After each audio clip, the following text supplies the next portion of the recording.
Muy buenas, abogados. El día de hoy nosotros les vamos a hablar acerca de la interpretación de los contratos. Mi grupo es integrado por Jamie Grisel, Alex Paz y su servidor Andrea Regina. Como primer punto quiero definir o dar el concepto de lo que es la interpretación de contratos. Esta sirve para determinar el sentido y alcance de sus estipulaciones. La interpretación de contrato tiene lugar en los siguientes casos: cuando los términos de que las partes se han servido son oscuras o ambiguas. O sea, eso quiere decir que las partes no tienen algo así como bien definido. Y ambiguo, pues su palabra lo dice, que ya ha tenido varios años. Y la otra es cuando, a pesar de su claridad, los términos son inconciliables con la naturaleza del contrato o con la intención evidente de las partes. O sea que ninguna de las partes llega a un acuerdo, no llega a un fin. También inconciliable con la naturaleza, eso quiere decir que no se puede realizar, pues, o sea, es algo que no está como contemplado por la ley.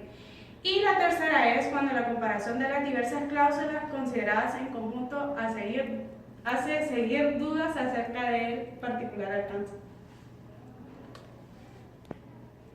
Y le corresponde al juez interpretar el contrato para asignarle los efectos que las partes han querido atribuir. El juez debe poner a su contribución su lógica, el sentido de la lógica del contrato y de lo que las partes están exigiendo, la experiencia, y también es una tarea de conciencia y buena fe, ¿verdad? Eso ya es lo que debe de estipular o ver el juez para dar una sentencia. La interpretación de contrato corresponde soberanamente a los tribunales de instancias. Si al momento de interpretar un contrato ellos se equivocan al momento de interpretar un contrato, más bien que las normas que se infringirán el contrato mismo. Y esto ya le corresponde a lo que es la Corte Suprema de Justicia cuando existen este tipo de infracciones. Y la Corte Suprema de Justicia interviene en dos casos siguientes: cuando los tribunales de instancia establecen la existencia de un contrato determinado, pero le atribuyen consecuencias o efectos diversos a lo que prevé la ley. O sea, eso quiere decir que, en otras palabras, cuando el juez interpreta de mala manera lo que está establecido en el contrato y no tiene un respaldo, por decirlo así, del Código Civil o de las leyes. El otro caso sería cuando los tribunales de instancia, a pretexto de interpretar el contrato, lo desnaturalizan o le dan otro significado, pues le cambian el sentido. En tal caso, la Corte Suprema está autorizada para actuar y hacer respetar el principio de que el contrato es la ley de las partes contratantes. O sea que esto, más que todo, lo que hace es como defender o hacer que el fin del contrato se cumpla, ¿verdad? Y existen dos métodos de interpretación, que es el subjetivo y el objetivo. El subjetivo se preocupa por indagar cuál es la voluntad real de los contratantes, cuando estos, en su manifestación de voluntad, emplean términos inadecuados que a menudo traicionan sus pensamientos íntimos. Este lo adopta nuestro Código Civil. O sea que este, más que todo, se hace como desde la perspectiva del juez, si él considera que alguna de las partes está actuando de mala fe o de buena fe. Y el objetivo, que este tiene un valor en sí independientemente de la intención de sus autores.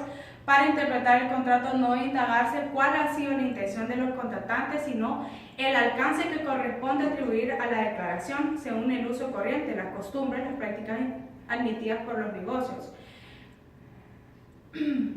Y también nosotros les vamos a explicar, con mi compañero les vamos a explicar más a fondo lo que es las reglas del código para interpretar los contratos, que son 9. Es sobre la literalidad de los términos y la intención de los contratantes, sobre la generalidad de los términos de contratos, sobre las cláusulas que emiten diversos sentidos y también sobre el contexto de las cláusulas, sobre las palabras que tienen distintas acepciones, sobre el papel del uso o la costumbre del país, sobre las cláusulas oscuras, sobre casos especiales previstos en el contrato y por último la regla final, cuando son inaplicables las reglas anteriores. Con lo que respecta sobre la literalidad de los términos y la intención de los contratantes, nuestro Código Civil en el artículo 1576 nos dice que si los términos de un contratante son claros y no dejan dudas sobre la intención de los contratantes, se estará al sentido literal de sus cláusulas. Si las palabras parecieran contrarias a la intención, evidentemente de los contratantes, prevalecerá sobre aquellas. O sea que, digamos, si hay una palabra que tiene como varios sinónimos, entonces puede tender a que alguna de las partes o el juez se confunda al momento de interpretación, pero ahí es cuando el juez va a valorar cuál era la intención, pues, y la intención debe estar de manera clara. Es decir, si las cláusulas de este contrato se presentan de manera clara en conjunto de la intención, no existirá la necesidad de acudir a las reglas de interpretación, ya que como están claras, o sea, no se necesita nada, ya está estipulado qué es lo que las partes quieren. Y con eso los dejo con mi compañera Alex. Sobre la generalidad de los términos de contrato, nos dice el artículo 1578 del Código Civil que cualquiera que sea la generalidad de los términos de un contrato no deberá entenderse comprendidos en él cosa distinta y cosas diferentes de aquellas sobre que los interesados se propusieron a contratar. El acuerdo de voluntades no puede referirse sino a la materia que es objeto de contrato. A esta materia deberá restringirse el alcance de las cláusulas contractuales, aunque estén concebidas en términos amplios o generales. Por ejemplo, si las partes transiguen un juicio y expresan que finiquitan toda dificultad, entre ellas actual o futura, la generalidad de los términos de la transacción no hace que se entiendan transigidas, sino las cuestiones planteadas en el juicio. Ahora yo lo voy a dejar con mi compañero Alex Paz, que él les va a hablar acerca de los otros tipos de... Buenas tardes, abogado. Mi nombre es Alex Paz. Yo voy a hablar sobre las cláusulas que admiten diversos sentidos. Si algunas cláusulas de los contratos admitiese diversos sentidos, deberá entenderse en el más de acuerdo para que produzca efecto, el artículo 1579 del Código Civil. En la investigación del verdadero pensamiento de las partes, es razonable suponer que no han querido insertar en contrato cláusulas inútiles, imposibles o vaciadas. Cuando la duda se plantea entre dos sentidos, uno de los cuales conduce a la eficiencia y el otro a la eficacia. La duda se resuelve a favor del primero. Por ejemplo, si Pedro ha convenido con Juan que éste pase por su finca, se entenderá que se refiere a la finca de Pedro, pues sería ocioso e inútil pactar que Juan pase por sus propiedades de finca. En suma, cada cláusula, mientras la duda permita diferentes soluciones, debe suponerse que tiende a algún fin o surtir efecto, siempre que no se oponga a lo que adquiere el conjunto de las demás estipulaciones. Ahora le voy a hablar sobre el contexto de las cláusulas. Las cláusulas de los contratos deberán interpretarse las unas con las otras, atribuyendo a las dudosas el sentido que resulte del conjunto de todas. Esto significa que las cláusulas del contrato no deberán interpretarse aisladamente, sino en su contexto, de manera que el sentido de cada una concuerde con los demás. Frente a la contradicción de las cláusulas, el intérprete del contrato como comentarista de las leyes.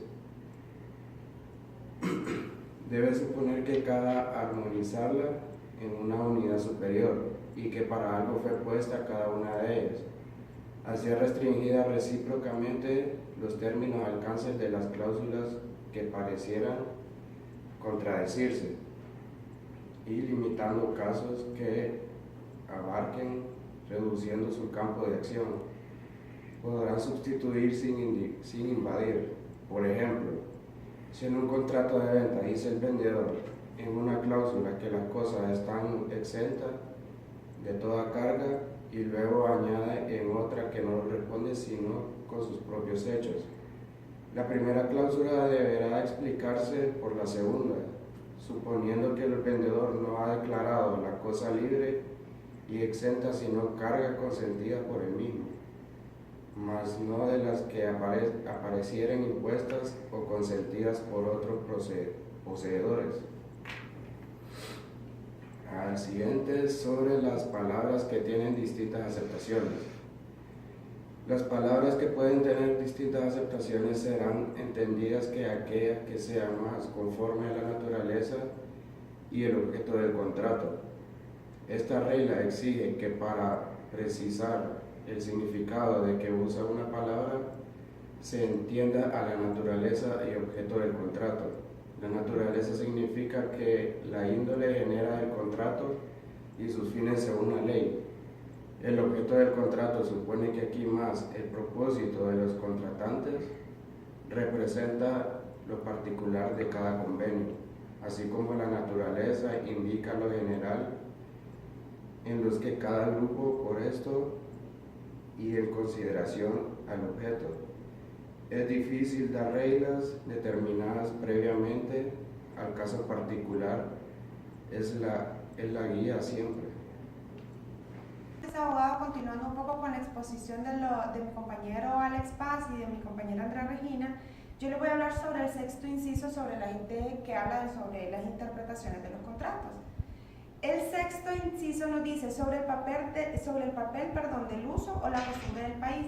¿Qué es lo que nos dice esto? Según el artículo 1582, el uso o la costumbre del país se tendrán en cuenta para interpretar las ambigüedades de los contratos, supliendo en estos la omisión de cláusulas que de ordinario suelen establecerse. Esto quiere decir que en algunos contratos puede que haya cláusulas que en otros no. Entonces, dependiendo de los servicios o dependiendo del suministro que se vaya a dar. Esta regla significa que los usos o costumbres del país se tienen como cláusulas tácitas en el contrato. Como bien sabemos, hay cláusulas expresas y cláusulas tácitas. Las tácitas son aquellas que pueden darse como sobreentendidas. Se comprende que la palabra país se usa aquí como equivalente al lugar, o sea que en algunos casos se puede hablar sobre países, sobre eventos o sobre trabajos. También nos dice que el lugar de residencia de los contratantes, aún siendo el mismo para los dos, no puede tener por sí solo una influencia notoria, como el ejemplo que nos estaba dando el mismo inciso del libro.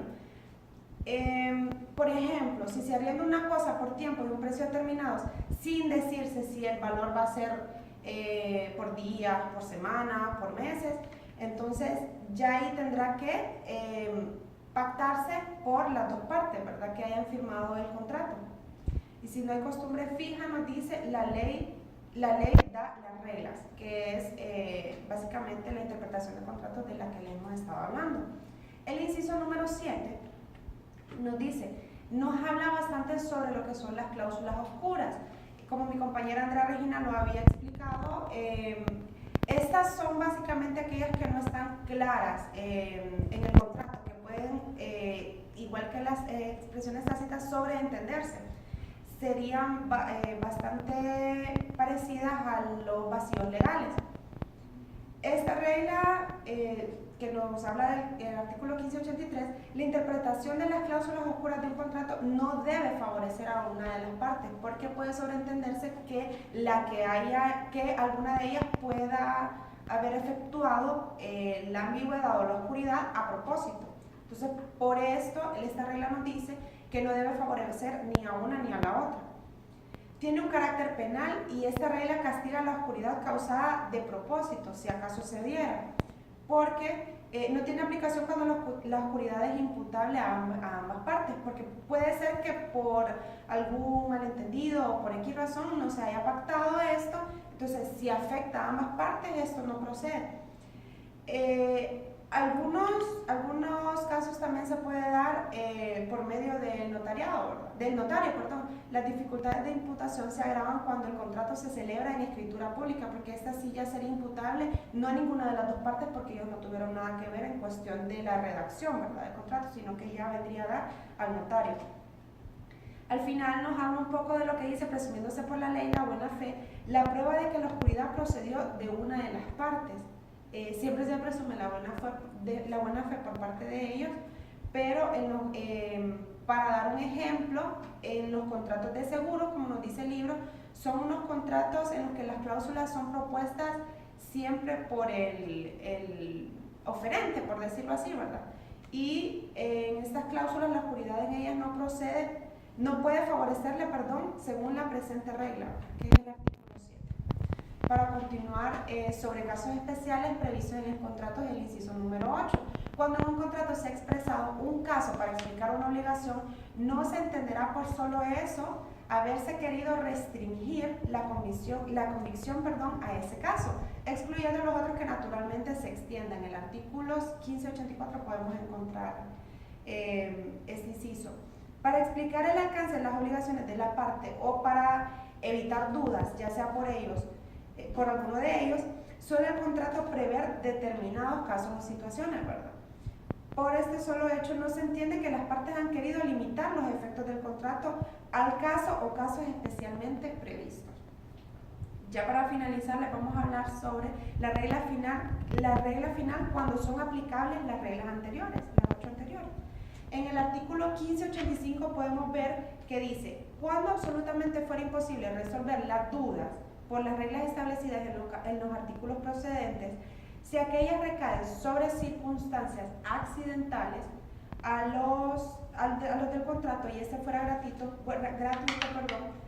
se resolverán en favor de la menor transmisión de derechos o intereses. Si el contrato fuera de tipo oneroso, la duda se resolverá en favor de la mayor reciprocidad de intereses. Si las dudas de cuya resolución se tratan en este artículo anterior, recaen sobre el objeto principal del contrato, de suerte que no pueda venirse en conocimiento de cuál fue la intención de los contratantes, el contrato será nulo.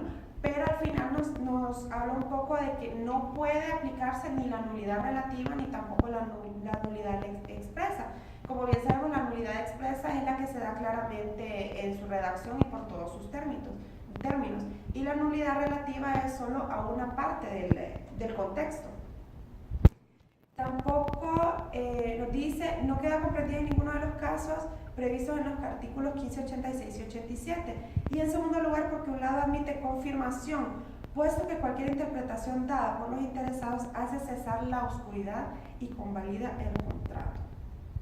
Al final nos habla de, pues aunque pase mucho tiempo, nos dice, después de celebrar el contrato, cuando llegue la ocasión de reclamar su cumplimiento, tendrá que declararse forzosamente la nulidad del contrato como única solución del problema, porque ninguna de las partes se ha puesto de acuerdo.